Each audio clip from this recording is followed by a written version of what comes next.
Welcome to this afternoon at the IEA, and a few housekeeping notes just before we start. This webinar is on the record, and you can submit your questions on Zoom, giving your name and, where relevant, your affiliation, and you can tweet at IIEA. I have a great pleasure in introducing our distinguished speaker this afternoon, Professor Kenneth Rogoff, who's the Boas Professor of Economics at Harvard University and a former chief economist at the IMF. Professor Rogoff began his career as a chess player, becoming an international grandmaster before turning, thankfully, to economics.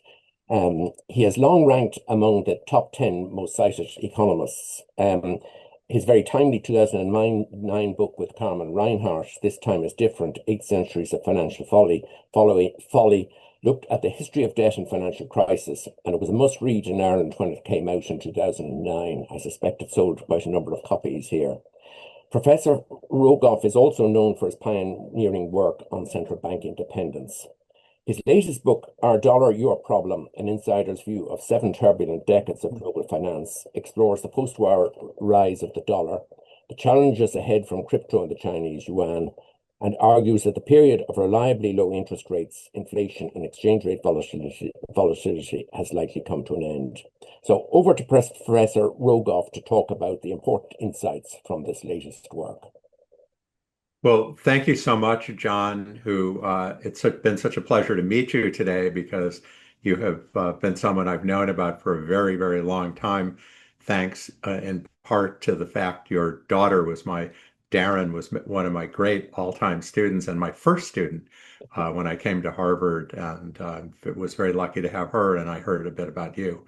And I'm also very pleased to be speaking to the Institute and to this audience.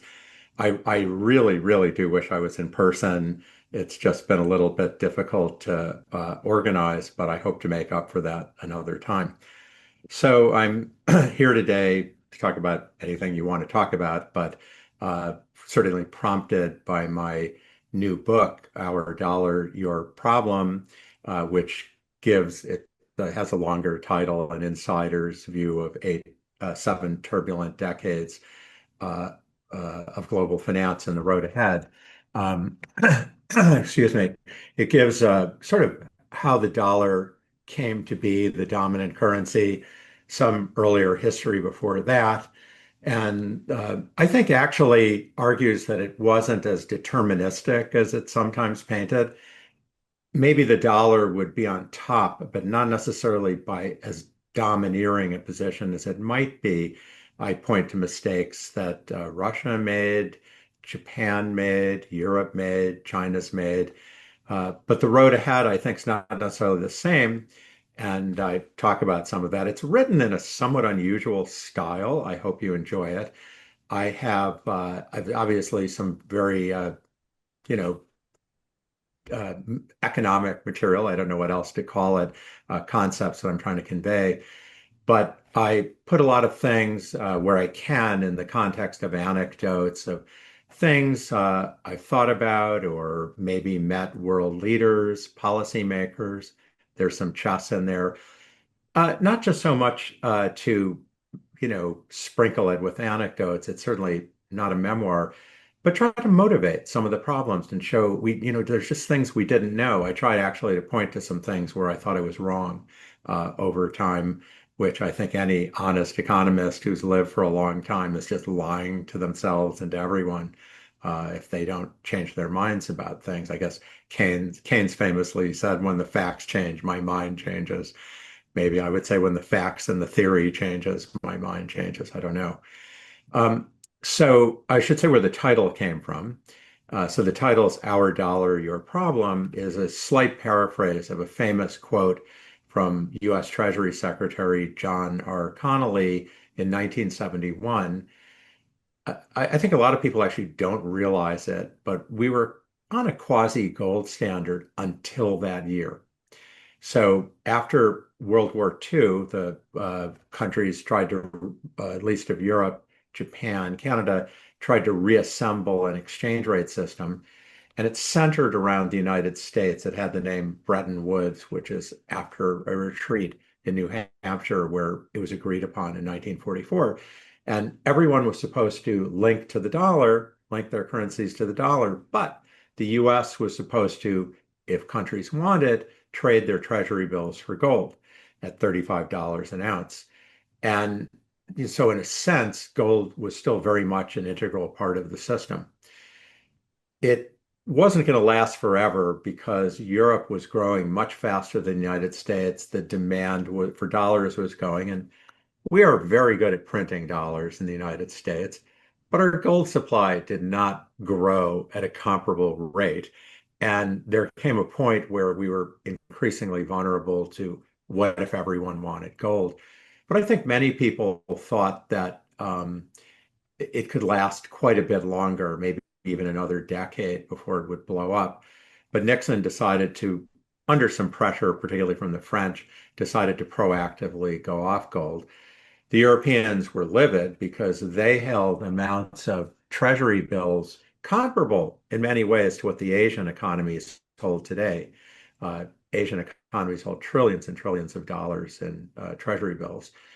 And they saw the US was starting to inflate from trying to pay for the Vietnam War, Lyndon Johnson's Great Society. And they had sort of held their fire because they knew they could switch into gold if we got crazy about it. And they said, well, what are we going to do? And so John R. Connolly met with them in Rome and he said, well, it's our dollar, but it's your problem. And I think the reason that title speaks to me is, first of all, the arrogance of it. I am very proud to be an American, but I've never liked that piece of things. I indeed was a professional chess player in my youth. I lived in the UK, I lived in Spain, and especially in the former Yugoslavia, Sarajevo, and sort of got to know people at a much more personal level than you might normally at that age, and sort of realized people love us, but they hate us. And it's important to kind of know that that's what you're dealing with. And then secondly, the irony that it's your problem. No, no, no. It was our problem. The getting rid of the gold anchor got rid of our monetary policy in a way, and I think was an important contributor to the great inflation that followed in the 1970s, where US inflation hit 14%. It was a bad growth period. It wasn't until really the advent of central bank independence and inflation targeting, which I will say I wrote the first paper about in the early 1980s before there were independent central banks in most countries. We hadn't figured that out, and it was a very difficult period. So I did finish the book, believe it or not, before I knew who would win the presidential election in the United States. I'm with a university press, which did a great job, but it's a little bit sleepy in rushing the book to market. Had I finished it much more recently, I might have had the title "Our Donald, Your Problem." Who knows? But the basic theme of the title, this arrogance and failing to see what it does to us, very much is a problem that we have today. So let me just say a little bit about how the dollar got to where it is, where it has this very dominating position. If we go back to 1971, it was dominating, but not in the whole world. China wasn't part of the dollar bloc. It was communist. Certainly the Soviet bloc wasn't part of the dollar system. And frankly, India, most of Latin America, most of Asia were also not part of the dollar bloc. They were not really globalized. And so what Nixon did lost Europe. Europe was gone. They broke off. Eventually, you have the euro, which most of Europe has joined or will eventually join. And the dollar bloc, as we know it today, came from everyone else as they began to globalize. In a sense, the dollar colonized the rest of the world. And the most important colony was China. China chose to use a dollar fixed exchange rate as a way of trying to protect its monetary policy because it didn't have, they thought, the political mechanisms, the political institutions to be independent. And Asia today, by measures I use in my work with Ethan Olszewski and Carmen Reinhart, it's actually about half the dollar bloc. And of course, sorry to say, Europe's gotten much smaller in the global economy. So the part we lost got smaller. It's still, 15 to 20%, depending on how you measure it. And the rest of it, the US is very, very dominant. That's changing. And I was aware of that from my work with, again, Ethan and Carmen, where we had a quarterly Journal of Economics papers in 2019 that had 2015 data, which seems to be about the peak of the dollar. And it's not just looking at these usual things like reserves and what you peg your exchange rate. It's a more sophisticated measure that looks at central bank exchange rate policy. And if you go by that measure, it has been in decline for 10 years. And it's not really terribly surprising that it's been in decline. China never should have pegged for so long. It's too big an economy. Euro doesn't peg to the dollar. They have their own exchange rate policy. You have your own exchange rate policy. Also, the US sanctions were not exactly an advertisement for belonging to the dollar. The Europe may not care. Of course, it has its own currency. But believe me, if you think the Chinese haven't noticed what we did to the Russians, not just the sanctions, essentially seizing 300 plus billion dollars of central bank reserves, and China has much more. And on top of that, because the US is so dominant, not just economically, but militarily, we've had incredible control over the international financial system. We've been able to make the rules of the game. You think, well, that doesn't get talked about a lot. And you can read a lot, certain economists who I prefer not to name, who are very prominent, who say military has nothing to do with it. Boy, is that wrong. It helps you choose the rules of the game. Trump is a very crude man. Sorry, he's our president, but I don't know another word for it. He just says, if you don't use the dollar, I won't protect you. But if you go back and listen to the Watergate tapes with President Nixon, read things, biographies of Lyndon Johnson, he was our president in the 60s, Ronald Reagan in the 80s. We've been doing this forever. We know that having this geopolitical power gives us excuse excuse me gives us control. I've spoken about this widely for many years to many leading policymakers. And I was actually very pleased to see Christine Lagarde say exactly this recently. If we want the euro to be bigger than it is, we need to be a geopolitical power. So I think ironically, Trump, by forcing Europe to remilitarize, has probably given euro more life coming up in the future. There are other competitors to the dollar I should say something about, and in particular, cryptocurrencies, potentially central bank digital currencies. And I have to say, there's such extreme views on cryptocurrencies. Jamie Dimon, Warren Buffett, Nouriel Roubini, Paul Krugman, I could go on and on, have all said they're worthless. Bitcoin has no fundamental value. And then, of course, we meet these tech bros, I don't know what else to call them, in Silicon Valley, who think, Bitcoin should be worth, there's no limit how much it should be worth. And I think the truth is somewhere in between. It's not worthless because Bitcoin can be used for underground transactions. It is used for underground transactions. I'm not just talking about ransomware. It's much broader. There are actually many papers on this now. It's not so easy to regulate. And the underground economy, well, we have no idea how big it is by nature. It's very hard to measure. But the World Bank and I have a recent paper in the Journal of the European Economic Association with Francesco Papata about this. We estimate it's, in Europe, 17% of GDP, and probably worldwide, easily 20 to 25%. So cryptocurrencies are worth something, and they're competing with the dollar now.